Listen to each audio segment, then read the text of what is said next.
This is Eric Darling here with Darling Data. And in this video, I want to show you what's probably the best cost threshold for parallelism demo ever recorded in all of recorded history. I also want to take this opportunity to talk a little bit about parallelism settings in general. I have a couple blog posts out the last couple days about it, and I figured why not record a video about it, because it's always a good idea to get as much as you can out of any content that you create. So write a blog post, record a video, put it in a Mother's Day card, and to be honest, I still run into, I think, far too many people who are far too confused about parallelism and how the settings in various places control queries and whether they go parallel or not. Now, let's make sure that query plans are turned on here. Scratch my stupid head. And I'm going to run this query. Now, this query is selecting the top. I'm going to make sure I got the right keys here. Control and 1. There we go. Look at that. Ultra efficient zoom. Here selecting, that was very inefficient. Very efficient line work there. Let's hold down Control and then make a nice, pretty pink square. So this is selecting the top 892 rows from the users table joined to the post table, right? Where the reputation is greater than, I don't know, some number. I don't put commas in numbers. This SMS doesn't put commas in numbers. No one puts commas in numbers. So here we are with commaless numbers. Now, this turns no results, and that's totally okay with me. I don't need results. I need to show you the query plan. So let's put that in the middle a little bit. Let's zoom in. And this is what it looks like. We scan a clustered index, and SQL Server thinks it's going to find 571 rows, but it doesn't. And so this join is pretty much nothing except a cost fluffer. And if we look at the estimated cost for this plan, it costs 49.9968 query bucks, which is just 32 query cents shy of my cost threshold for parallelism setting of 50. So this query does not get a parallel execution. There's no parallel execution plan explored for this query because it was not tall enough to ride. Now, this query, which I'm going to run next, where I get the top 1,893 rows, right? That's one more row. It is one of SQL Server's famous tipping points. I'm sorry for leaving my mouse cursor in there. It looks a bit dodgy, doesn't it? I'm going to move that and zoom back in. There we go. All right, so now we are back to our pretty pink square, and we can see clearly now that the cursor is gone, that this is getting the top 893 rows. But I have a max stop 1 hint here. I have a max stop 1 hint here for a very good reason. Because this query, when we run it, and we center things a little bit, and we look at the cost, it costs 50.0038 query bucks, meaning that this thing just barely scooches over this is the royal cost threshold for parallelism setting of 50, the superior cost threshold for parallelism setting of 50. And well, we get a serial plan because I made SQL Server give us a serial plan. If we right-click on the select operator and we go over to properties and the window that's ill-formed for... Look, I do a lot of stuff, okay? Not everything's going to be perfect from place to place. So our non-parallel plan reason, max stop set to 1. Different monitor resolutions sort of make different sense for different things. This switches back and forth between my computer over there where I come up with this stuff, and this is my recording station. Stand in front of a green screen that's like my entire office in order to make these lovely free YouTube videos for all you lovely SQL Server enthusiasts out there. So that query had a cost that met eligibility for parallel plan exploration. So now let's run that query without a max.1 hint. Look what happens. We get a parallel execution plan. If we focus that a little bit and we zoom in, something a little bit funny happens. This thing has an estimated subtree cost of 44.5 query bucks. And this is where a lot of people who I talk to are still confused. So they want to know why their parallel execution plan, but where they got a parallel execution plan, when their cost threshold for parallelism setting was higher than the cost of the parallel plan. And this, boys and girls, is very, very simple to explain. So when SQL Server gets your query, that it explores is always a serial execution plan. If that query plan, that serial plan, has an estimated, remember, keep on estimated, these are all, costs are all estimates. If it has an estimated cost of 50 query bucks, because I use the superior cost threshold for parallelism setting, then SQL Server will start looking at parallel plans for the query, and assuming that there is nothing that inhibits parallelism, like a scalar UDF that can't be inlined, modifying a table variable, a max.1 hint, max.global, global, the database level set to 1 for whatever reason, then SQL Server will most likely choose that parallel plan if the parallel plan is indeed cheaper than the serial plan. So all the serial plan has to do is have an estimated subtree cost higher than your cost threshold for parallelism setting. And all the parallel plan has to do is have a cheaper cost than the serial plan, assuming no other inhibiting factors. It's a little confusing, I know. It's sort of like when you weigh more after you go to the bathroom, or when you restart your phone and your battery is higher. It's not plugged in. You're like, how did I gain battery from restarting? But that's the way it works. Now, in the written post that I published recently, I talked a little bit about how you should, like, it's not generally a good idea to constantly be fiddling with these settings in reaction to various CX weights that you see. You should be looking more at query metrics than at just how much parallel do I have, because you might have queries that need to get tuned. You might have queries that do very well with parallelism. You might have a lot of queries that need to go parallel. There'll be just a lot of things involved. It shouldn't just lead to you saying, I need less parallel. And the reason why it's a bad idea generally to mess with query stuff, and I'm going to do one thing here, actually. I'm going to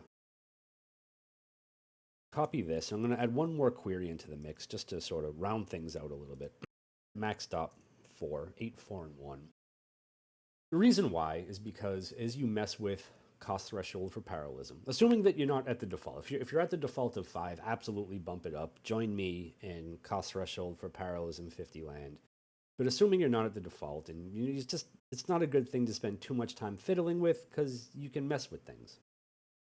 So let's do what the demo says. Let's clear out the plan cache, and let's run these 3 queries here, making sure that actual execution plans are turned on so that we don't get all goofy with cost stuff, because we don't want to look at costs anymore. We're grown-ups. We live in modern times. And what we're going to see here is 2 reasons why you might not want to just because reduce max.stop on your server from whatever the lovely SQL Server installer suggested as a good DOP for you, and why you shouldn't just go tinkering, pushing the cost threshold for parallelism up and up and up. Here's why. Looking at these 3 query plans and looking at the times for these 3 query plans, I realize that this isn't framed wonderfully, but it's good enough. The query that ran at max.stop 8 ran for 661 milliseconds. The query that ran at max.stop 4 ran for 1.241 seconds. And the query that ran at DOP 1 ran for 3.878 seconds. So what did we learn? Aside from max DOP 8 being the best DOP in the world, mostly, we learned two things. One, if we walk around and we say too much parallel, and we cut max DOP in half or bump max DOP down, we can have queries start running slower because they'll get fewer parallel threads to run on. See here, going from max DOP 8, I'm going to reframe just these two for a second. Going from max DOP 8 to max DOP 4 made this query run just almost perfectly twice as long. Now, 661 milliseconds versus 1.21 seconds probably doesn't seem like the deal in the world, but your scales for that for some of your bigger, nastier queries. And quite frankly, your application, like users might not, like in the aggregate, maybe like one person being like, that took twice as long. But at 1.2 seconds, they're probably not going to notice too much. They'll probably click a button, go text, look at Twitter, Instagram, whatever. And then they come back to their screen a little bit later when they're done quietly quitting and say, oh, it was there when I got back. That's all I care about.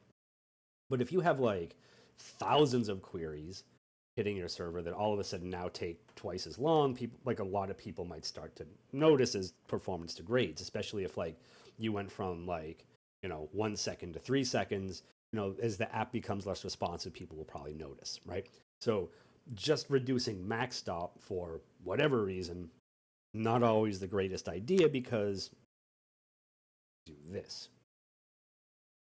Even worse, if you were to change, now this is, granted we're using max stop here, but let's use this as a corollary for cost threshold for parallelism.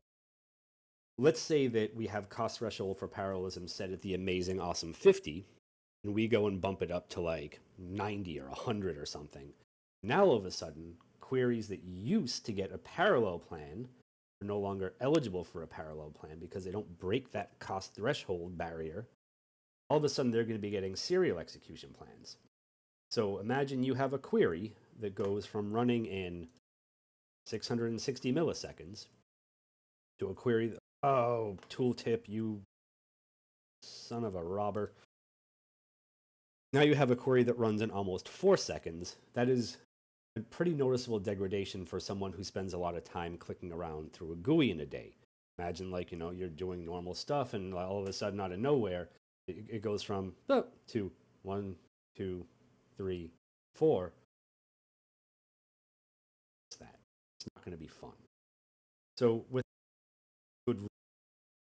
without a lot of sort of digging, without a lot of research and really not like research on the internet, but without you actually looking at server query metrics and stuff like that, you shouldn't go tinkering with those settings too much.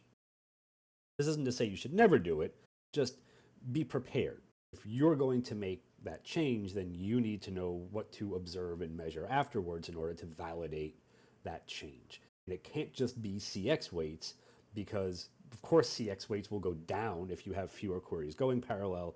And of course all the CX weights will go down if you have fewer parallel threads being assigned to various branches in a query. That'll reduce the weights, but are you making queries better by doing that? That's the question. Settings like max stop and cost threshold for parallelism need to be thought of as guardrails. They set boundaries for your workload. It's up to you, after you set those boundaries, to figure out which exceptions and exclusions you need for those boundaries. You might set cost threshold for parallelism to 50, and you might have a query that only costs like 15 query bucks. It does better with the parallel plan. And it's up to you to make sure that query gets a parallel plan. You might have a query that runs for almost the same time using max stop 8 or max stop 4. It's up to you to hint that specific query to max stop 4 so you don't use the extra threads that you would get from max stop 8. Settings are guardrails. They should not be hard and fast rules across every single query and every single workload. That's how you really start. That's how you really yourself. That's where you start stubbing a lot of toes. If we look at the metrics for the queries that I just ran there, and that's not what was supposed to happen. I was supposed to be doing a cool trick where I hit Shift and F5 on my keyboard, and Management Studio runs the query from where the cursor is, but that didn't work. And the reason I wanted that to happen is because this is sort of a long query, and I have to go and highlight it, and that's annoying. So tooltips and keyboard shortcuts are really cursing me today.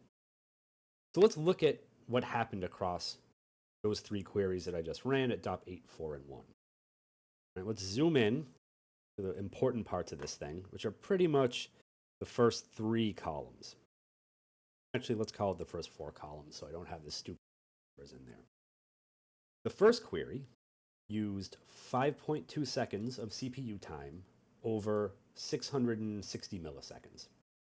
The second query used 4.25 seconds of CPU time over 1.2 seconds. So these used a bunch of CPU sort of in a burst, right? This one had 8 threads, this one had 4 threads. So we had 8 threads in a short 660 some odd milliseconds of wall clock time. The second query had 4.2 seconds of 4 threads blasting for 1.2 seconds of wall clock time.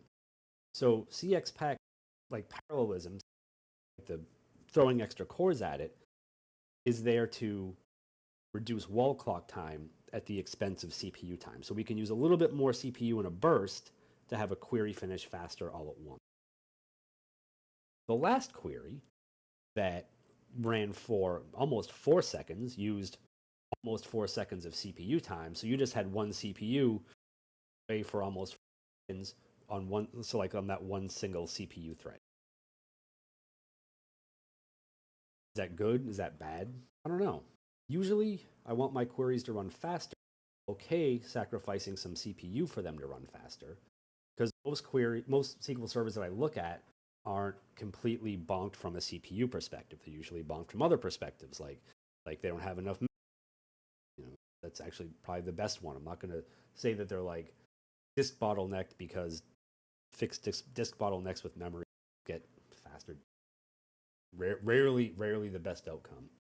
So, moral of the story: come up with reasonable settings for your workload as a whole. Generally, I'll go with cost threshold for parallelism of 50, and generally, as long as I have at least eight CPU cores in, I'll go for eight or more in the server. Then I'll go with a max stop of 8. Sometimes 4 if things are really wacky things. And then think of those settings as guardrails for the workload. Then, after you figure out the guardrails for the workload, start looking at you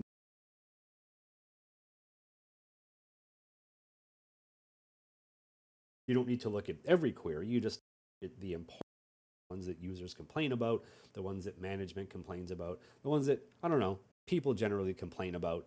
They're probably not going to be the unless those start running into the middle of the day, which, is a thing that sure can happen.